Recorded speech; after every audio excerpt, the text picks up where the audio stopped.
me promoveu. Na verdade, eu ocupo a gerência geral de parcerias da Embrapa. Trabalho na diretoria de negócios. Fico em Brasília, na sede da Embrapa, mas eu trabalho agora quase que no formato híbrido, mas remotamente. Fico sediado em Bento Gonçalves depois de ter passado 11 anos em Santa Catarina, onde eu acho que eu pude fazer parte, contribuir um pouquinho com a criação de um ecossistema de inovação, hoje muito pujante em Santa Catarina, e do qual hoje a indústria da tecnologia de Floripa supera a indústria do turismo e da construção civil. Naquela ilha representa mais, em termos de arrecadação, o que se produz em termos de tecnologia do que em turismo. É impensável, né? Se a gente vai olhar para 20 anos atrás. E tudo começou pela formação do ecossistema catarinense. Obviamente é um estado menor do que o Rio Grande do Sul, mas que se movimentou de forma adiantada do que o Rio Grande do Sul e conseguiu já ter efeitos a partir dessa construção do ecossistema. Deixa eu ver se é aqui. Eu aponto para onde? Para lá? Já foi? Tá, aqui eu volto. Tá. Bom, a Embrapa chega aos 50 anos, obviamente o Sistema Nacional de Pesquisa Agropecuária, ele precede a própria Embrapa. Lá quando se pensou na criação da Embrapa, se pensou no trabalho em rede, porque vários desses institutos de pesquisa existiam antes da constituição da Embrapa. Então o Vinícius que está aqui é da Embrapa Pecuária Sul, já se falava lá da Estação Experimental Cinco Cruzes, né, de Bagé, muito antes da constituição da Embrapa. Mas a Embrapa traz esse sentimento de rede, trabalho em rede. E chegando aos 50 anos, os desafios que nós vemos para o futuro da Embrapa, ou para inovar junto por mais 50 anos, são outros. Não são os mesmos da criação da Embrapa. Os problemas são mais complexos e a velocidade com que o mercado exige solução é diferente. E por isso que eu coloco ali inovar juntos, porque quando a gente trata do Sistema Nacional de Pesquisa Agropecuária, em que por vezes a Embrapa é tratada como sinônimo do Sistema Nacional, mas não é só a Embrapa que faz parte, temos outros atores fazendo parte, especialmente aqui dos membros da Riagro, temos empresas privadas, organismos financiadores, como a secretária acabou de falar, FAPERGS, universidades e outras instituições. Mas por que eu coloquei ali, fiz questão de destacar esse termo de inovar juntos? Porque a Embrapa ou qualquer ICT participante da Riagro, por si só, ela não é inovadora. Para que o ciclo da inovação seja concretizado, nós precisamos da figura do empreendedor. A secretária tratou disso, que é possível empreender, que a gente fala do intraempreendedor, e a gente precisa estimular essas figuras dentro das instituições que fazem parte da Riagro. Mas a gente nunca inova sem parceria. A Embrapa não chega, via de regra, ao seu beneficiário. E isso acontece com todas as ICTs participantes da rede. A missão da Embrapa é resolver problema. Mas o nosso negócio, como o próprio nome diz, é fazer pesquisa. Então ela existe para fazer pesquisa que resolvam problemas. Problemas de quem? Dos nossos beneficiários, que em resumo é quem produz alimento no país. A Embrapa existe para resolver problema junto com seus parceiros de quem produz alimento no Brasil. Diria que essa é a grande missão, a razão de ser da Embrapa. E aqui nós temos uma particularidade, por isso que eu trago quais são os desafios, que os atores da Riagro têm desafios diferentes, para que consigam capturar valor a partir dessa interação em rede. A Embrapa não tem alunos, a Embrapa não tem um empreendedor, ela não forma um empreendedor, ela não tem parques tecnológicos. Por isso que é tão importante para a gente o trabalho em rede e trabalhar em parceria com quem tenha. Mas para isso é necessário que os atores da Riagro não se vejam como concorrentes. A gente vai ter que buscar complementariedade. O que cada um pode aportar de melhor? A Embrapa tem 43 unidades descentralizadas, que são os centros de pesquisa, e 22 unidades centrais, da qual uma hoje eu sou o gestor, que é a Gerência Geral de Parcerias, mas as unidades centrais só existem por causa das unidades de pesquisa. Não é o contrário. Não existe a Embrapa Uva e Vinho, a Embrapa Pecuária Sul, a Embrapa Clima Temperado, a Embrapa Trigo por causa da sede. É o contrário. Existe Embrapa em Brasília por causa dessas unidades. Então, eu estou aqui representando a Embrapa, mas quem vai inovar, quem vai trabalhar com vocês e quem vai efetivar aqui a estratégia da rede, operacionalizar, são as unidades descentralizadas. É lá que nós temos os nossos pesquisadores. É essa galera que vai trabalhar com os empreendedores aqui, que vai trabalhar com uma startup. Não é Embrapa Sede. E o nosso papel na sede é facilitar o trabalho desse pessoal, construindo pontos, construindo as redes. Por isso que a gente está junto da RIAGRO. Também, como já está na concepção da Embrapa esse trabalho em rede, nós estamos em praticamente todos os estados brasileiros. Não estamos no Rio Grande do Norte, não estávamos até pouco tempo em Alagoas, temos unidades que se debruçam sobre os problemas de um território, outras que se debruçam sobre algum tema e algumas sobre os produtos. Quando eu estou aqui representando a Embrapa, obviamente o protagonismo que eu quero deixar é para as 4 unidades descentralizadas do Rio Grande do Sul, que são as que estão mais próximas de vocês. Mas também é preciso deixar claro que esse trabalho em rede possibilita com que a RIAGRO acesse qualquer uma das nossas 43 unidades descentralizadas. Então que os colegas da Embrapa que participam da RIAGRO sejam portas para outras unidades da Embrapa. Aqui temos essa figura representa o que é o ecossistema de inovação do agro, que é bastante complicado, né, de compreender. Mas, em resumo, nós temos aqui os principais atores até o momento da RIAGRO, que são as ICTs, Instituições de Ciência e Tecnologia, universidades, instituições de pesquisa, a Embrapa. E aqui, neste caso, a Embrapa é sui generis, porque, novamente, a Embrapa não tem um parque tecnológico, a Embrapa não realiza etapa de incubação. E não é essa a nossa missão. Aí, para a gente, se faz mais importante ainda o trabalho em rede.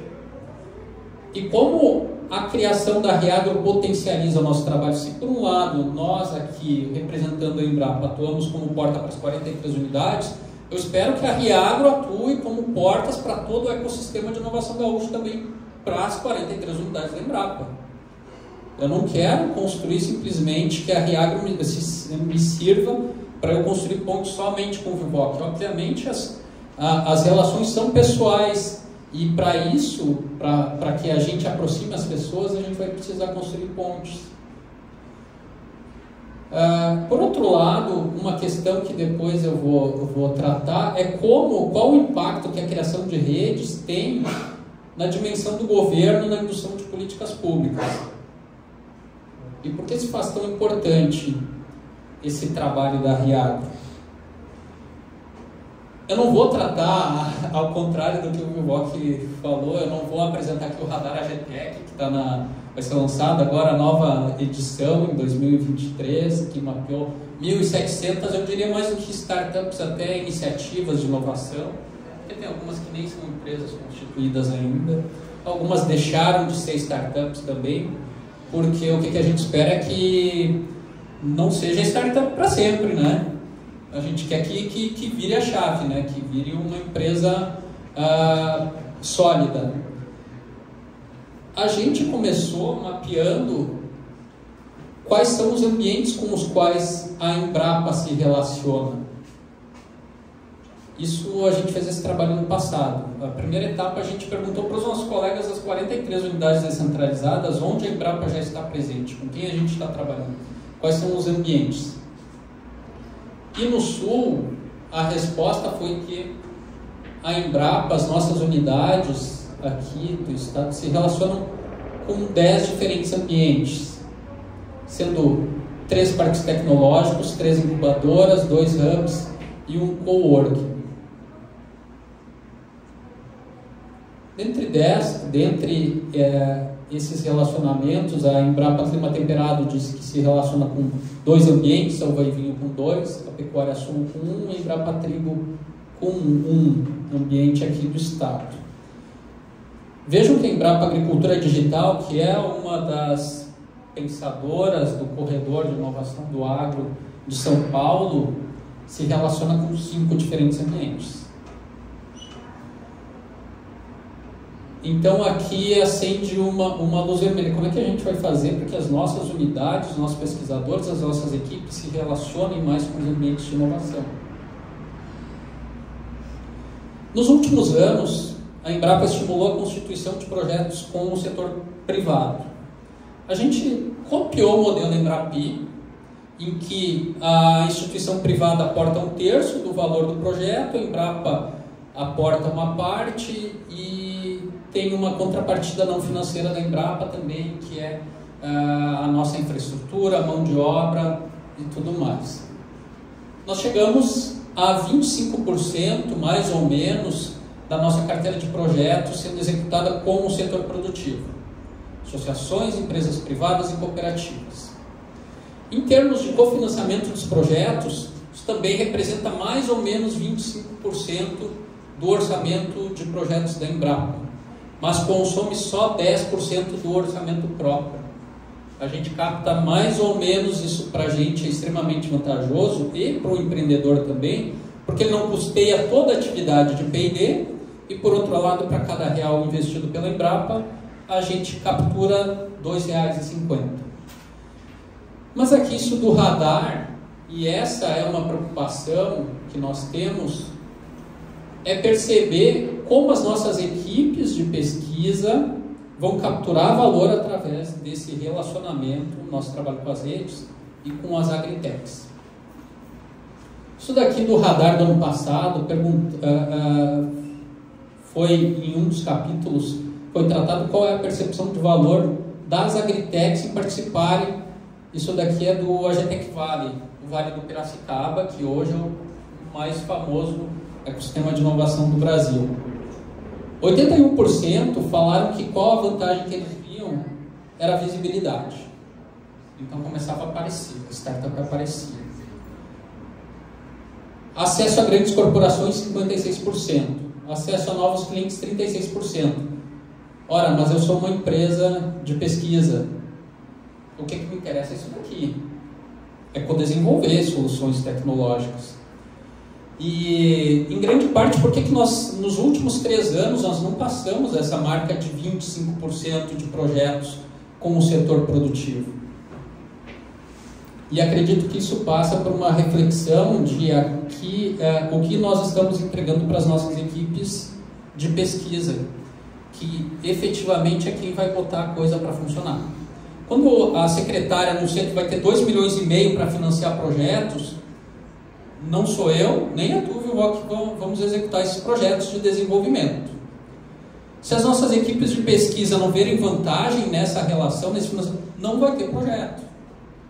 Então, é fundamental com que nós da Riagro consigamos atrair novos atores das nossas instituições que vão efetivar o que a gente está planejando e que não se acabe numa iniciativa endógena, em que eu vou estar falando para vocês, depois o Vilvoc vem e fala para mim, e depois vem um outro parceiro e vai falar para nós dois.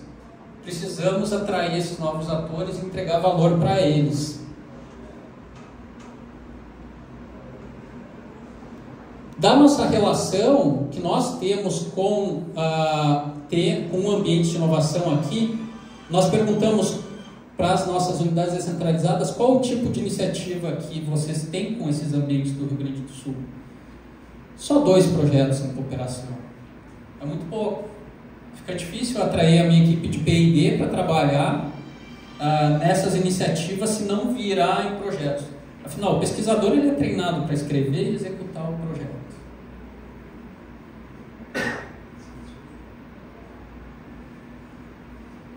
Uma das entregas que que nós esperamos fazer para outros atores da rede, porque nós temos diferentes clientes da rede que querem diferentes valores. A startup, sim, ela quer visibilidade, ela quer certificação, ela quer validação, ela quer infraestrutura. Nós não queremos exatamente as mesmas coisas. A gente vai ter que negociar para chegar ao meio termo, para trabalhar junto. Para as startups, o que o Vilvoc já adiantou, o César também, é nós que estamos conversando com o César para que isso faça parte da plataforma AgroHub.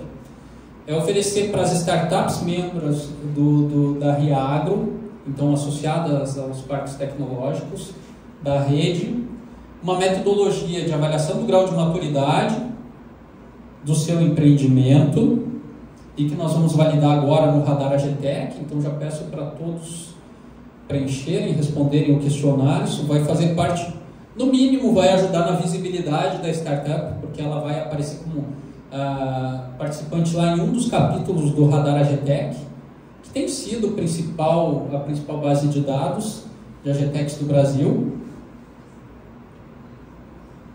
E mais do que isso, o que nós esperamos? Que a partir da validação dessa metodologia, da avaliação do grau de maturidade, isso possa compor o painel AgroHub do mapa e a gente possa começar a induzir políticas públicas. Porque aí eu acho que começa a virada. Porque quando a secretária fala em 2,5 milhões para financiar projetos, 2,5 milhões é muito pouco ainda. 2,5 milhões é cada unidade da Embrapa, nessa metodologia de contratação que eu falei, que a gente copiou da Embrapi, cada unidade da Embrapa tinha por ano mais ou menos 500 mil. Eu junto das 43, são as contas. Chega a quase 20 milhões por ano para contratar projetos. 2,5 milhões ainda é muito tímido. É muito pouco.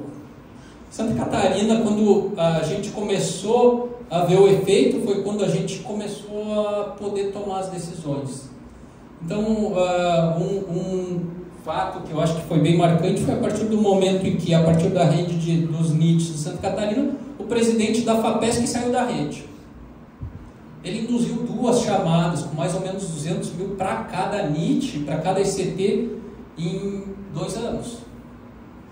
Então começou a direcionar o fomento, começamos a ter mais Tecnovas, começamos a ter mais programas que outros estados aplicam há muito tempo. Em São Paulo, o PIP, Santa Catarina tinha o PAP, que é o programa de pesquisa na empresa para inovação. Eram recursos aportados diretamente nas empresas, recursos da ordem de coisa de até 5 anos atrás, a empresa captava mais ou menos uns 400 mil reais.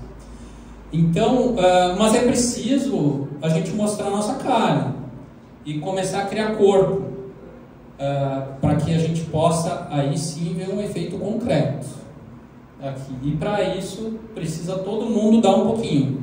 Tem sempre, né, se fala nos ecossistemas aquele give back, né? Leva um pouquinho para casa, mas vai ter que te rolar um pouquinho, porque senão não vai rolar, não vai virar. Bom, é isso, tá, gente? Fica o meu contato aqui, celular, e-mail. Eu ainda não tenho o cartão no QR Code, não sou tão modernoso assim, tá? Mas obrigado pela atenção.